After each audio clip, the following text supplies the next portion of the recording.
एक देहाती महिला ने दिन भर की कठोर मेहनत के बाद अपने परिवार के सामने भोजन की वजह भूसे का ढेर रख दिया।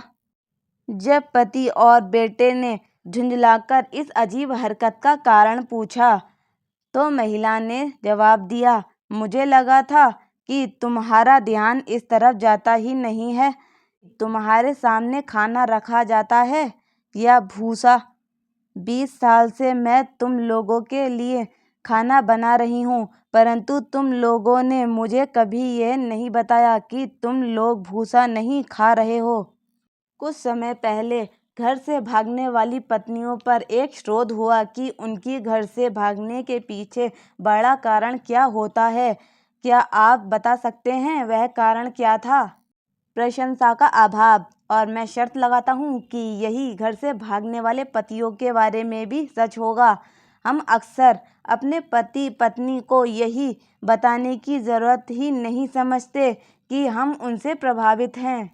मेरी क्लास में के एक सदस्य ने अपने जीवन की एक घटना सुनाई जिसमें उसकी पत्नी ने उससे एक आग्रह किया था कि पत्नी और अन्य महिलाएं चर्च में एक आत्म सुधार कार्यक्रम में शामिल हुईं।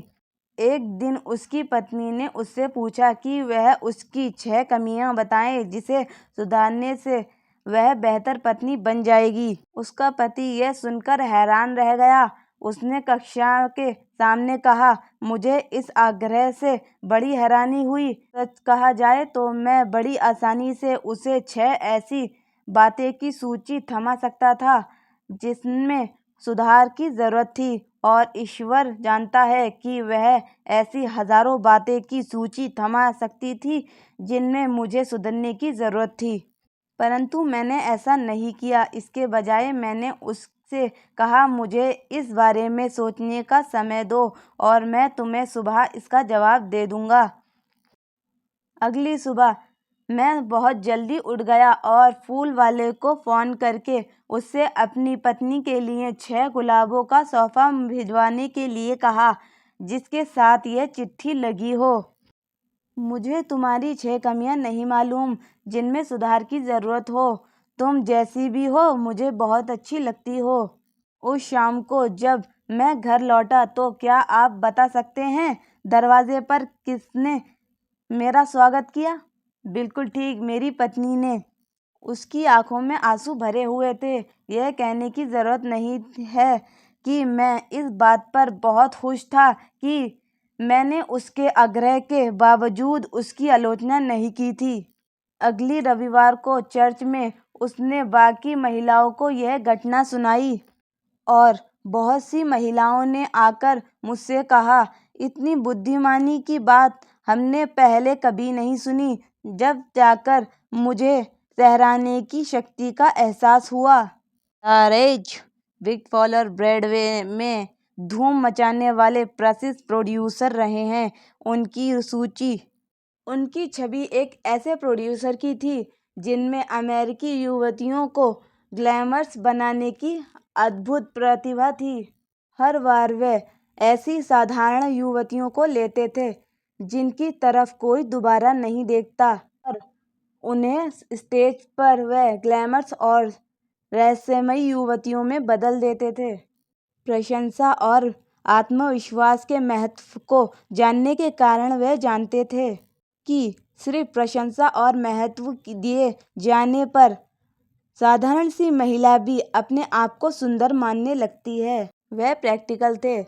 उन्होंने कोर्स में काम करने वाली लड़कियों की तनख्वाह $30 प्रति सप्ताह से बढ़ाकर $150 प्रति सप्ताह कर दी और वे विशाल हृदय भी थे। कॉलेज के मंचन के पहली रात को उन्होंने सभी स्टार को टेलीग्राफ भेजे और शो में काम करने वाली हर कोर्स गर्ल को अमेरिकी ब्यूटी रोजेस भेंट किए।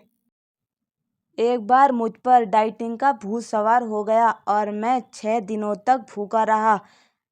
यह मुश्किल नहीं था। वे दिन मुझे उतनी भूख नहीं लग रही थी जितनी कि मुझे दूसरे दिन लग रही थी।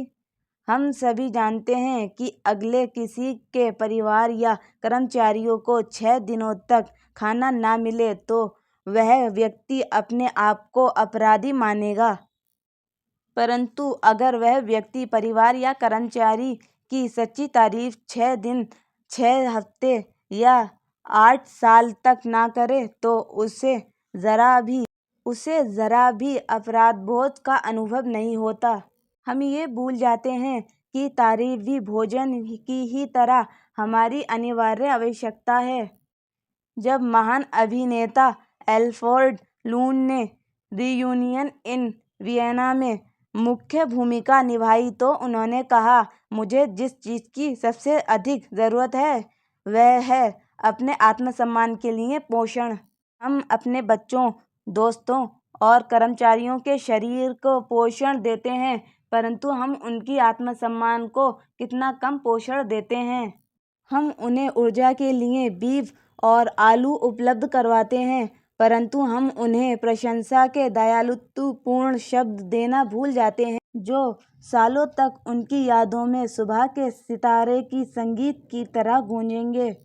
पॉल हार्वे ने अपने एक radio broadcast the rest of the story में बताया कि किस तरह सच्ची प्रशंसा किसी इंसान की जिंदगी बदल सकती है। उन्होंने एक घटना सुनाई। कई साल पहले स्ट्रेट की एक टीचर ने स्टेवी मैरिस से कहा कि वह क्लासरूम में गुम हो गए चूहों को खोजने में उसकी मदद करे। आप इस बात पर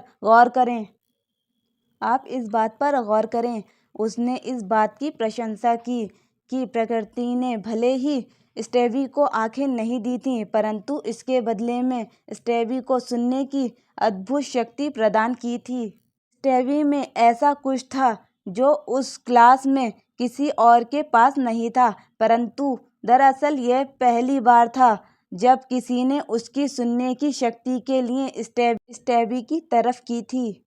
अब सालों बाद स्टेवी मानते हैं कि यह प्रशंसा एक नई जीवन की शुरुआत थी। उस घटना के बाद उन्होंने अपने सुनने की कला को